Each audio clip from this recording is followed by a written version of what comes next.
All right, picture this for a second. You are standing in the middle of a landscape that looks, I mean, it looks like it belongs on Mars. You've got these towering red slick rock formations, vast canyons, and the sun is just blazing across this deep, impossibly blue sky. And you can almost hear the Colorado River carving its way through the stone nearby. You're in Moab, Utah. Exactly. You're in the adventure capital of the American West.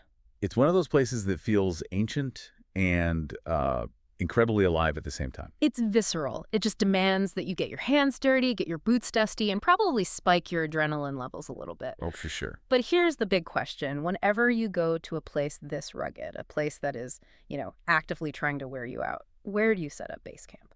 Because that choice can make or break the whole trip. It really can. And that's sort of the tension of modern adventure travel, isn't it? Do you go for, like, the generic chain hotel where you know exactly what you're going to get? Right, you know what the carpet smells like? Because it's the same in Ohio as it is in Utah. Exactly. Or do you try to find something that actually reflects the environment you're in? Right. And that is why I am genuinely excited to unpack today's topic. We're looking at a property that claims to be a Moab original since 1998. Okay. It's called the Gonzo Inn. And honestly, just the name alone, Gonzo, it kind of promises something different. It has personality. Yeah, it's got this condo-style boutique thing and a desert chic vibe. It sounds funky, it sounds retro, it sounds like it has a pulse. It certainly does. But what I find fascinating here is looking beyond just the aesthetic, the cool factor. If we connect the dots between their location, their amenities, and their partnerships, the Gonzo Inn seems to be positioning itself as a strategic hub. Not just a place to sleep. Not at all. It's designed to facilitate access to the mighty 5 national parks while solving some of the very real logistical headaches that come with things like mountain biking or 4x4 off-roading. So we're not just looking at thread counts today, though we will get to the rooms because sleep definitely matters. We're going on a mission to see how this place actually works for the traveler. We're going to dig into their Adventure Partners program, which is huge if you want to save some cash. We'll check out the amenities built for cyclists and hikers, and here's where it gets really interesting. We have some insider financial tips on their loyalty program and promo codes. The kind of stuff you usually only find out after you've already booked and paid too much. Exactly. And just to set the stage, everything we are discussing today is derived strictly from the provided source material on the Gonzo Inn. We're analyzing the data we have to give you the clearest picture possible. Just following the facts to see if the value holds up. So let's jump right in. Yeah. If you're going to Moab, you're not going there to sit in the lobby. You're there to do things. Right. You want to be on the river, on the rocks, or in the air. And the Gonzo Inn has this program called Adventure Partners, and looking at the list, it seems like a shortcut to getting your itinerary sorted. It is a shortcut, but it's also a financial strategy. I mean, activities in Moab are not cheap. Yeah. So instead of booking everything piecemeal and paying full retail, the hotel has set up these relationships. Now, regarding these adventure partners, according to information obtained from sources, the breakdown of these opportunities is as follows. Okay, lay it on us. What are the options if I want to get out there? First, let's talk terrain. Okay. For those who want to get off the pavement and onto that slick rock, there's Canyonlands Jeep Adventures. Okay. According to information obtained from sources, they offer 10% off all year. And that's for rentals? Yes. They specialize in 4x4 rentals and just regular car rentals. But the sources also mention something equally valuable. What's that? They provide information on the greatest trails. And that intel is crucial. If you've never driven a Jeep up a vertical rock face, you don't want to just guess where to go. No, you need the vehicle and the map. Absolutely. Though, frankly, driving a Jeep up a wall sounds terrifying to me. What if I want someone else to handle the stress? Then you're probably looking for the Moab Adventure Center, or MAC. According to information obtained from sources, this organization has been awarded Best of State for 10 consecutive years. Wow, that's a pretty solid track record. What do they actually cover? It's surprisingly comprehensive. The sources list river rafting, off-road tours, tours specifically for arches, stand-up paddleboarding, rock climbing, even hot air ballooning. Wow, so they're trying to be the everything store for adventure. Usually I'd be skeptical, but Best of State for a decade? That suggests they have their operations figured out. It does. And they also list mountain biking and horseback rides. And as follows, based on the data, the discount here is 10% off all year. So if you're booking a family rafting trip, 10% is a significant chunk of change. Definitely. Speaking of water, it gets hot in Moab, like really hot. Is there a partner just for cooling off on the Colorado River? Yes, there is. Canyonlands by day and night. This one stood out to me because they really emphasize their history. They've been family-owned and operating since 1963. Wow. And according to information obtained from sources, they focus on exciting water experiences on the Colorado River. Same discount. There's a little nuance there. According to information obtained from sources, the discount is 10% off, but specifically in July and August. Ah, okay. That makes sense, though. That's peak heat. That's when you desperately need to be on the water. Exactly. Now, if we shift from the river to the sky, Let's get some altitude. you have two distinct options. First, according to information obtained from sources, there is Moab Healy X. They identify as the only dedicated helicopter operator in Moab. And the discount. 10% off all year round. Seeing that landscape from a helicopter is supposed to be, well, life-changing. I can only imagine. But what if I want to jump out of the aircraft? Then you're looking at Skydive Moab. And the sources highlight their credentials heavily here. Staff members are apparently state and world record holders. Which is exactly what you want to hear. World record holder is a good resume item for the person packing your parachute. I agree. Now, regarding the financial side for Skydive Moab, the sources don't explicitly list a percentage discount in the text, but they are listed as a partner. So it's worth asking about. Definitely worth an inquiry. Okay, practically speaking, how do you actually get these deals? Do we just show up and say, Gonzo sent me? No, and this is a critical detail. As follows, the general rule is you need to either contact the concierge desk at the hotel or mention the Gonzo Inn when you're booking.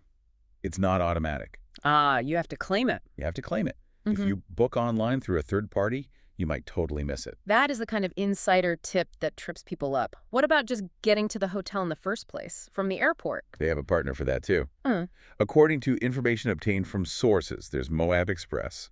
They offer a door-to-door shuttle from Canyonlands Field Airport directly to the hotel. Okay, so that's the what you can do. Let's unpack the where, because location is everything. The Gonzo Inn says it's 1 block off Main Street. Which is a very strategic position. Yeah. You have to understand Moab's layout. Main Street is where all the food, the gear shops, the life is. But it's also where the trucks and the noise are. Being 1 block off means you can walk to dinner, but you're not trying to sleep on the highway. But more importantly for the adventurer, the sources state it's a 5-minute ride to the nearest trailheads. And let's talk about the big draw, the Mighty 5. People fly from all over the world for these parks. How close are we really? You are incredibly close to the headliner. Arches National Park is just 5 miles north. 5 miles, that's it. 5 miles. That's a 10-minute drive. And think about what that means. Arches often has a timed entry system. It gets so crowded. Being 10 minutes away means you could wake up, grab coffee, and be at the gate before the line of cars stretches back for miles. That is a huge advantage. It changes the logistics of your whole morning. It does. And Arches has the world's largest concentration of natural sandstone arches, over 2,000 of them. You want as much time there as possible. What about Canyonlands? That's the other massive one. So Canyonlands National Park is a bit further, but still very accessible. The Island in the Sky District, which is the most popular part, is about 32 miles away. The sources describe Canyonlands as having a primitive desert atmosphere. It's a different beast than Arches, you know.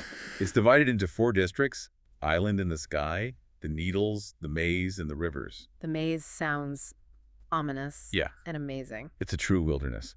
And speaking of views, Dead Horse Point State Park is also about 32 miles away. The sources claim the view there is one of the most photographed vistas in the world. It's that iconic horseshoe bend in the river, right? From way up high. That's the one. It's incredible how much geological diversity is packed into one area. Yeah, you've got arches, canyons, Right. river bends. It really is. And the sources mention, you know, in the broader context, you're in striking distance for a road trip to the rest of the Mighty 5 Zion, Bryce Canyon with its hoodoos, Capitol Reef. Water Pocket Fold is such a cool name for a geological feature. Isn't it? It sounds like a wrinkle in the earth. But here's the thing that surprised me. The sources also point out the La Salle Mountains. Wait, mountains? Uh, In the desert. Real mountains. They're the second highest mountain range in Utah, nearly 13,000 feet. So picture this.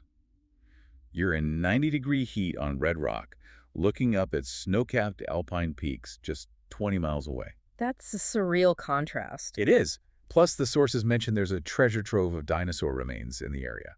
It's just a very layered landscape. Okay, so you've spent the day climbing around dinosaur bones. You're dusty, you're tired, you come back to base camp. This is where the amenities really come in. And looking at this list, they clearly know their audience. Oh, absolutely. They have tailored the property for the active traveler, particularly cyclists.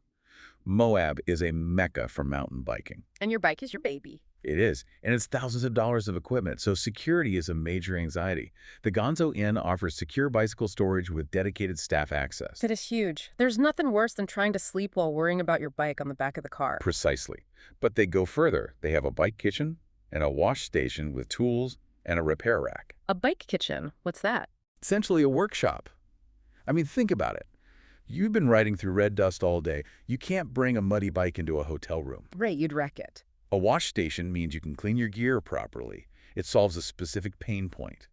The sources even mention immediate trail access from the back door, so you can just roll out. That's the utility side. What about recovery? I'm sore just talking about all this. They have what they call the backyard. It's described as a private, tree-lined creekside oasis. That word oasis really matters in the desert. Yeah, you want shade, you want water. They have a saltwater pool, which is heated from March to November. Saltwater is a nice touch. It feels so much better on your skin than chlorine after a sweaty day. It does. And they have a hot tub that's open year-round. The year-round hot tub is non-negotiable for me. Agreed. There's also a private outdoor lounge with a fire pit. So you have a space to unwind, swap trail stories, and for those traveling with pets, the hotel is pet-friendly. And just some practical things I noticed. Free parking, including EV charging stations. That's becoming so important. And coin-operated laundry. Oh, critical. I can't stress this enough. If you're out there getting dirty, your clothes are going to get destroyed by that red dirt. Being able to do laundry is a game changer. So let's go inside. We've talked about the desert chic vibe. What are the rooms actually like? Well, the aesthetic is eclectic Southwest influences with retro flair. But looking at the standard amenities, they've covered the basics really well. All suites have a kitchenette wet, bar, fridge, microwave, a Keurig. Great for breakfast. Make your coffee, your oatmeal, and get out to the park. Exactly. They also all have private patios or balconies. And they list blackout curtains. Oh, that is so underrated. It's essential. If you got up at 4:30 a.m. for a sunrise hike, you might want a nap. That desert sun is bright. For sure. And there are different tiers of rooms, right? Yes. It starts with a stand-up king, good for solo travelers or couples. Then you can move up to the creekside suites, which have a fireplace and creek views. Ooh, a fireplace sounds cozy. Then there's the Rim Vista suite, which adds a large jetted bathtub to the fireplace. That jetted tub is a major selling point for hikers. I bet. Soak those muscles. And then the top tier is the Moab luxury suite. This is a 2-bedroom option, 2 patios, fireplace, jetted tub, panoramic views. But I need to flag an important note from the sources. What's that? This specific luxury suite is not pet-friendly. Good catch. So if you're bringing the dog, do not book that one. Stick to the other tiers. Now let's talk money. We promised some insider tips. They have a loyalty program, the Gonzo Club. Yeah, and what's interesting is the enrollment is automatic. You become a member right after your first stay. It's a tiered system based on nights stayed. Break it down for us. Is it worth it? I think so. It starts at bronze after your first stay, which gets you 5% off future visits. Once you hit your 15th night, you reach silver for 10% off. Okay. At 40 nights, you hit gold. That's 15% off plus a discounted pet fee. 40 nights is a lot of trips to Moab. It is. And the top tier is platinum. That's after 100 nights. 100 nights. You basically live there at that point. True. But platinum gets you 20% off the discounted pet fee, plus perks like robes and late checkout. So loyalty is a long game. What if I'm booking my first trip right now? The sources listed some specific promo codes. These are very valuable. This is where you save immediately. For military and veterans, they offer 20% off. The code listed is Proudly Serve 20. 20% is significant. That's real money. It is. For frontline workers, police, fire, medical, WECNET, there's a 10% discount. The code is Frontlines10. What about for honeymooners? For anniversaries or honeymoons, there's a couple's discount, 10% off, plus an in-room treat. That code is Gonzo10. Gonzo10. Easy to remember. It is.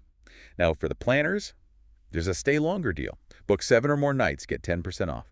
And if you book 6 months in advance, the early bird deal gets you 10% off. So basically, procrastination costs you money. Exactly. And finally, seniors and AAA members get 10% off with their own codes. The takeaway is, do not book without checking which category you fall into. There's almost certainly a code for you. Absolutely. Never pay full price if you don't have to. So pulling this all together, the Gonzo Inn, it feels like this mix of luxury, jetted tubs in the pool, and this rugged utility with the bike wash and the 4x4 partners. That's the balance they seem to be striking. It's not just a place to sleep, it's a tool for the trip. It acknowledges that you're there to get dirty, but treats you well when you come back. I think the owner, Hussein Deniz, put it well in the sources. He said the goal is to embrace adventure, unwind in elegance, adventurous, eclectic, and always unforgettable. And that really summarizes the modern travel dilemma. We want the adventure, we want the wild, but we also really want a hot shower and a good mattress at the end of the day. We want the Gonzo experience without the discomfort. Exactly. So here's our final thought for you to chew on. In an age where so much travel feels generic, does the soul of your base camp change the adventure? Does staying somewhere funky like the Gonzo Inn actually make a hike feel different? It's a question of immersion, right? Does your adventure stop when you walk indoors? Or does the spirit of the trip continue right until you close your eyes? Something to think about. That's it for this deep dive into Moab and the Gonzo Inn. Thanks for listening. Safe travels, everyone.